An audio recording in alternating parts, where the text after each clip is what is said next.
R Achuthan ധനമന്ത്രാലയത്തിന് മുന്നിൽ ചേരുകയാണ്. അച്യുതൻ, എല്ലാ കാര്യങ്ങളും സെറ്റല്ലേ? ധനമന്ത്രാലയം കഴിഞ്ഞ കുറേ ആഴ്ചകളായി ഈ ബജറ്റ് തയ്യാറാക്കുന്നതിന് വേണ്ടിയുള്ള തയ്യാറെടുപ്പിലാണ്, പ്രിപ്പറേഷനിലാണ്. അതിൻ്റെ സീക്രസി കാത്തു സൂക്ഷിക്കുന്ന കഷ്ടപ്പാടിലും തത്രപ്പാടിലൊക്കെയാണ്. ഓക്കെ, അതിനുശേഷം കയ്യിലൊരു ചുവന്ന ഒരു ചെറിയ ഐപാഡുമായി എത്തിയിരിക്കുന്നു ധനമന്ത്രി.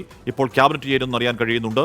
എത്ര മണിക്ക് ധനമന്ത്രിയുടെ ബജറ്റ് അവതരണം തുടങ്ങും അച്യുതൻ?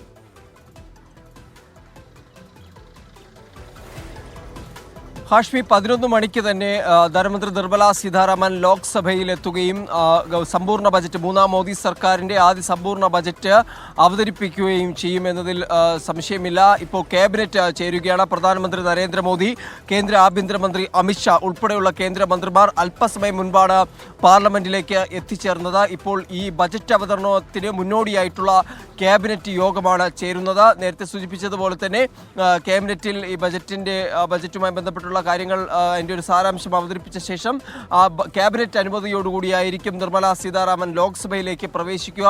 തുടർന്ന് ഈ രാജ്യം ഉറ്റുനോക്കുന്ന എന്താണ് രാജ്യത്തിന് വേണ്ടി, സാമ്പത്തിക രംഗത്തിനെ മെച്ചപ്പെടുത്താൻ വേണ്ടി നിർമ്മല സീതാരാമൻ ഇക്കുറി കരുതി വെച്ചിരിക്കുന്നത് എന്നതിൻ്റെ ഒരു പ്രഖ്യാപനം അത് ആ ലോക്സഭയിൽ ഉണ്ടാകും. എന്തായാലും ഹാഷ്മി സൂചിപ്പിച്ചതുപോലെ തന്നെ കഴിഞ്ഞ കുറേ നാളുകളായി ഈ ബജറ്റുമായി ബന്ധപ്പെട്ട് തന്നെയാണ് ധനമന്ത്രാലയത്തിലെ ചർച്ചകളെല്ലാം പുരോഗമിച്ചത്. കാരണം ഇതിനു മുൻപ് അവതരിപ്പിച്ച ബജറ്റ്, അതിൽ കേന്ദ്ര സർക്കാർ ഒരുപാട് ആക്ഷേപങ്ങൾ നേരിട്ടു. സഖ്യകക്ഷികളെ തൃപ്തിപ്പെടുത്തുന്നതിന് വേണ്ടി പ്രഖ്യാപനങ്ങൾ ഭൂരിഭാഗവും നടത്തി എന്നതായിരുന്നു. ബീഹാറിനും ആന്ധ്രാപ്രദേശിനും വാരിക്കോരി കൊടുത്തു എന്നുള്ള ആക്ഷേപങ്ങൾ കേട്ടു. അതുകൊണ്ട് ഇത്തവണ വരുമ്പോൾ ഈ പറഞ്ഞതുപോലുള്ള സമ്മർദ്ദങ്ങളെല്ലാം ഒഴിഞ്ഞ് എന്താകും രാജ്യത്തെ ജനങ്ങൾക്ക് വേണ്ടി, അതിൽ പല വിഭാഗങ്ങളിലുള്ള ജനവിഭാഗങ്ങൾക്ക് എന്താണ് കരുതി വെച്ചിരിക്കുന്നത്, ഒപ്പം സംസ്ഥാനങ്ങൾ, കേരളം ഉൾപ്പെടെയുള്ള പല സംസ്ഥാനങ്ങൾ ആവശ്യപ്പെടുന്ന നിരവധി കാര്യങ്ങളുണ്ട്. നികുതി വിഹിതം വർദ്ധിപ്പിക്കുക അടക്കമുള്ള കാര്യങ്ങൾ ഇതിൽ ഏറ്റവും പ്രധാനപ്പെട്ടതാണ്. അതിലെന്തെങ്കിലും മാറ്റം ഉണ്ടാകുമോ, അഴിച്ചുപണി ഉണ്ടാകുമോ എന്നതും നിർണായകമാണ്. മറ്റൊന്ന്, ആദായ നികുതിയിലടക്കം എന്തെങ്കിലും മാറ്റം വരുമോ എന്നതും കാണുന്നുണ്ട്. മധ്യവർഗത്തിനായി എന്താണ് കരുതി വെച്ചിരിക്കുന്നത്? ഇന്നലെ പ്രധാനമന്ത്രി നരേന്ദ്രമോദിയും രാവിലെ മാധ്യമങ്ങളെ കണ്ട് അഭിസംബോധന ചെയ്യുമ്പോൾ പറഞ്ഞത് മധ്യവർഗത്തിനായി ഈ ബജറ്റിൽ പ്രഖ്യാപനങ്ങൾ ഉണ്ടാകുമെന്നതിന് സൂചന നൽകി. അപ്പോൾ അത് ഈ ധനമന്ത്രി ഇന്ന് അവതരിപ്പിക്കുന്ന ബജറ്റിൽ ഉണ്ടാകുമോ?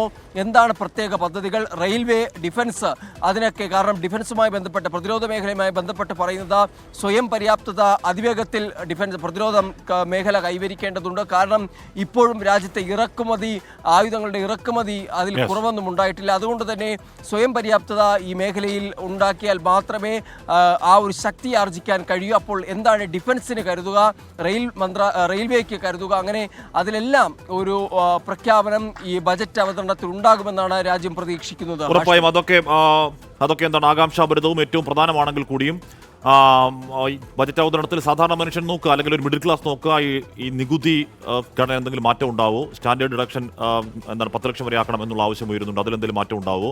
ഈ ഓൾഡ് റെജീം, ന്യൂ റെജീം ഉണ്ട് ടാക്സ് സ്കീമുകളിൽ, അതിൻ്റെ ഒരു സംയോജനം ഉണ്ടാകുമോ?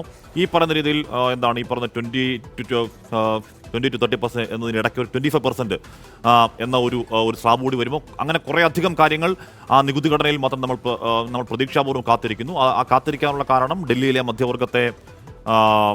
മധ്യവർഗത്തിൻ്റെ വോട്ട് BJPക്ക് വേണം. അപ്പോൾ അവരെ തൃപ്തിപ്പെടുത്താനാണെങ്കിൽ കൂടിയും ഈ പറയുന്ന സ്ലാബിൽ എന്തെങ്കിലും മാറ്റം ഉണ്ടാകുമോ എന്നത് പ്രതീക്ഷാപൂർവ്വം കാത്തിരിക്കുകയാണ്. അത് നമുക്ക് അല്പസമയത്തിനും അറിയാനും കഴിയും.